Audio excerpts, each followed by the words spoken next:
Magandang araw mga bata! Ating tatalakayin sa Filipino 3, Quarter 2, Week 1, Day 4 ang mga salitang dinaglat at magagalang na pananalita.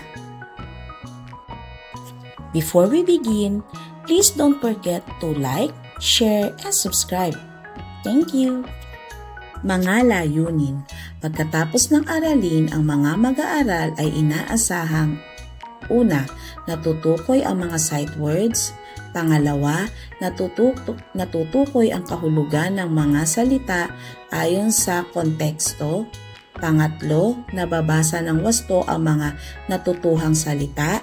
Pang-apat, na isusulat ng wasto ang mga natutuhang salita.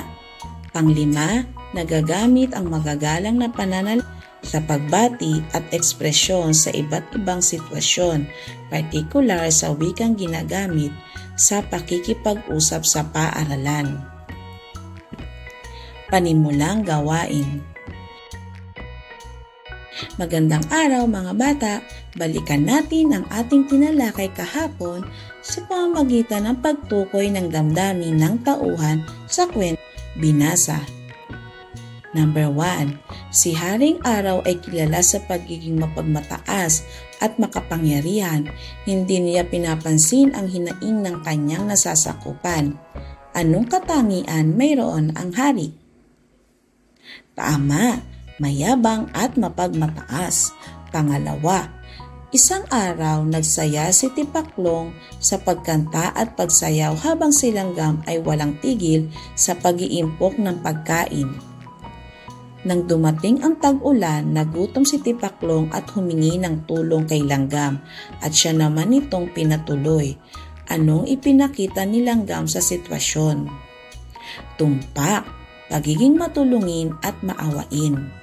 Pangatlo, isang hari ang nagbigay ng buto sa magsasaka. Itinanim niya ito at pinagyaman hanggang sa namunga ng isang pagkatamis-tamis na mangga. Anong katangiang ipinakita ng magsasaka? Tama, masipag at matyaga. Gawaing paglalahad ng layunin ng aralin. Sa araling ito, matututuhan ng mga mag-aaral ang kahulugan at wastong paggamit ng mga salitang dinaglat, tulad ng binibini, ginoo, doktor at iba pa, at ang kahalagahan ng paggamit ng gagalang na pananalita sa pang-araw-araw na pakikipag-usap. Gawaing pag-unawa sa mga susing salita. Ibigay ang kahulugan ng salitang may salungguhit.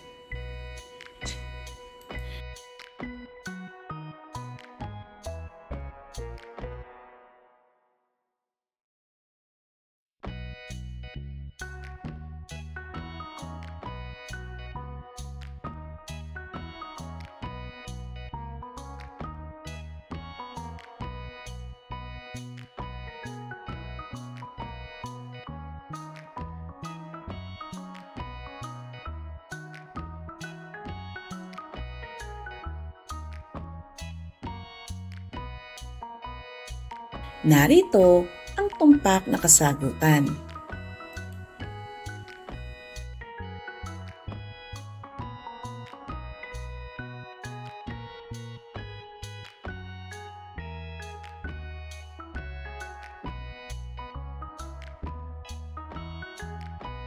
Pagbasa sa mahalagang pag-unawa o susing idea.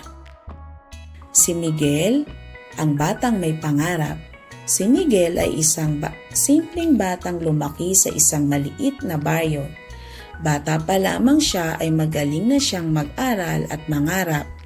Madalas niyang sabihin, balang araw, magiging guro rin ako upang makatulong sa mga batang tulad ko.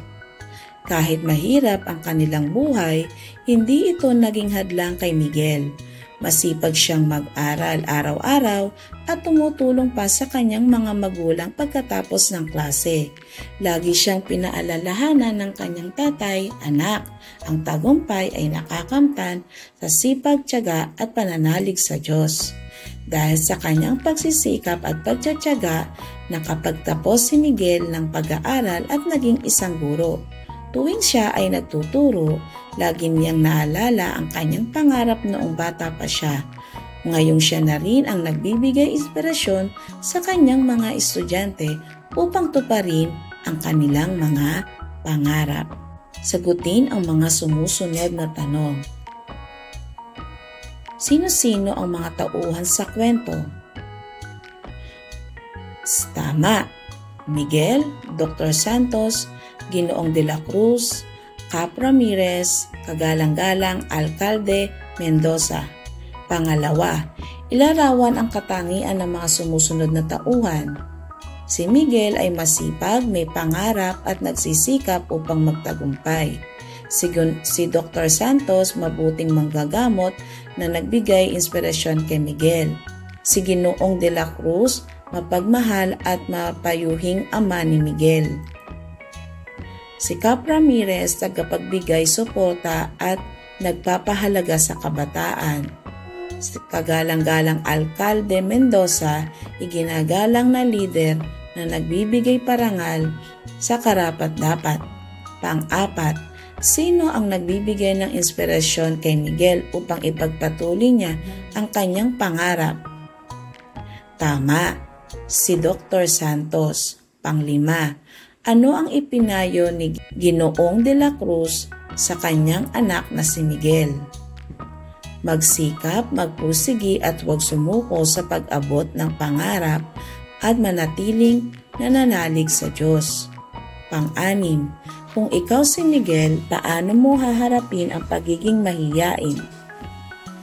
Tama, magiging matapang ako sa pagsasalita, makikinig sa payo ng mga nakatatanda at patuloy na magsasanay upang maging tiwala sa sarili. Pagpapaunlad ng kaalaman at kasanayan sa mahalagang pag-unawa o susing idea. Ipabasa ang mga sumusunod na katawagan, ngalan na hango sa teksto. Number 1, Dr. Santos. Number 2, Ginoong de la Cruz. Number 3, Binibining Cruz. Number 4, Kagalang-galang Alcalde Mendoza. At number 5, Kapitan Ramirez. Tukuyin ang mga salitang pinaikli. Ano ang tawag sa mga ito? Para sa number 1, Doktor. Sa number 2, Ginoo. Number 3, Binibini. Number 4, Kagalang-galang. At number 5, Kapitan. Ang mga ito ay salitang dinaglat. Ano-ano ang magagalang na pananalita ang maaari nating gamitin kapag kausap o kaharap ang mga sumusunod? Tayo ay gagamit paglalarawan sa pangalan tulad ng Doktor, Ginoo, Binibini, Kagalang-galang at Kapitan. Pagpapalalim ng kaalaman at kasanayan. Ang paggamit ng magalang na pananalita ay isang mahalagang bahagi ng pakikipag-ugnayan sa kapwa. Nagpapakita ito ng paggalang, pagpapahalaga at pagsasaalang-alang sa damdamin ng iba. Isa rin sa paraan ng pagpapakita ng paggalang ay ang paggamit ng mga magagalang na katawagan tulad ng Ginoo, Ginang, Doktor, Kapitan at iba pa. Halimbawa, magandang araw po, Ginang Mehos. Pangalawa, ipagpaumanhin po ninyo Kapitan Sison at hindi ako nakarating sa inyong state of the barangay address. Gawin natin. Kompletuhin ang mga pangungusap gamit ang angkop na dinaglat na katawagan.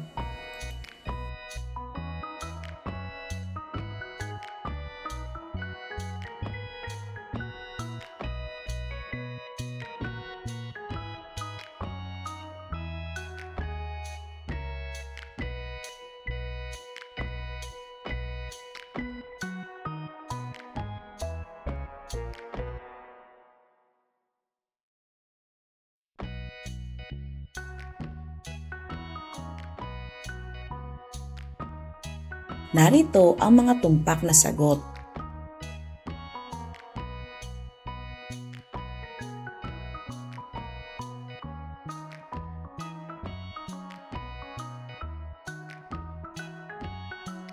paglalapat at paglalahat. Ibuod natin ang tamang paggamit ng mga dinaglat na katawagan tulad ng doktor o DR, kapitan o kap, attorney, engineer, Ginoo, ginang, binibini, kagalang-galang ay nakatutulong sa pagpapakita ng paggalang sa mga tao sa lipunan. Ipinapakita nito na kinikilala natin ang kanilang katungkulan, propesyon o mataas na posisyon at nagbibigay ito ng tamang respeto at pakikipag-usap sa kanila. Ibuod natin sagutin ang mga sumusunod na sitwasyon na kung saan nagagamit ang magagalang na pananalita sa pagbati at ekspresyon sa iba't ibang sitwasyon. Number 1. Pakikipag-usap sa guro. Papasok ka sa silid-aralan at nakita mo ang iyong guro na si Binibining Joyce Ramos na abala sa pag-aayos ng mga gamit. Maaari mong maging tugon, "Magandang araw po, Binibining Joyce Ramos.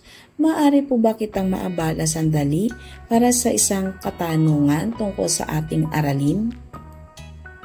Sitwasyon 2. Pakikipag-usap sa librarian na kailangan mo ng tulong sa paghahanap ng aklat sa silid-aklatan.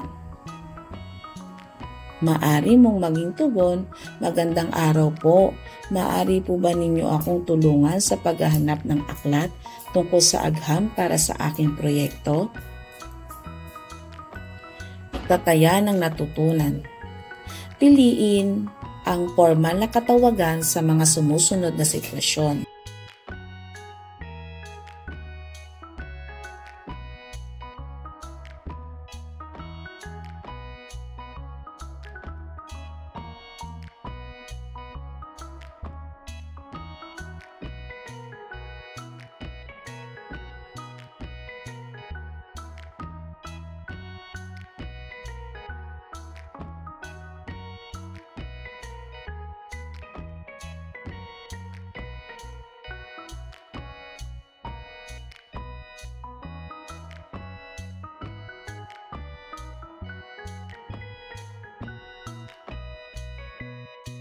Narito ang mga tumpak na sagot.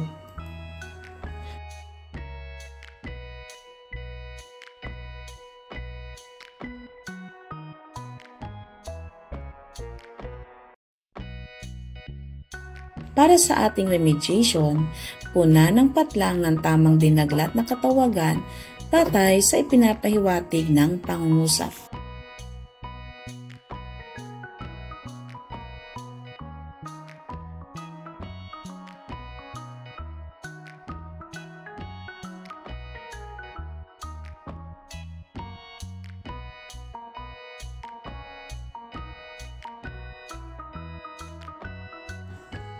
Magaling! Natapos mo ang ating aralin sa Filipino.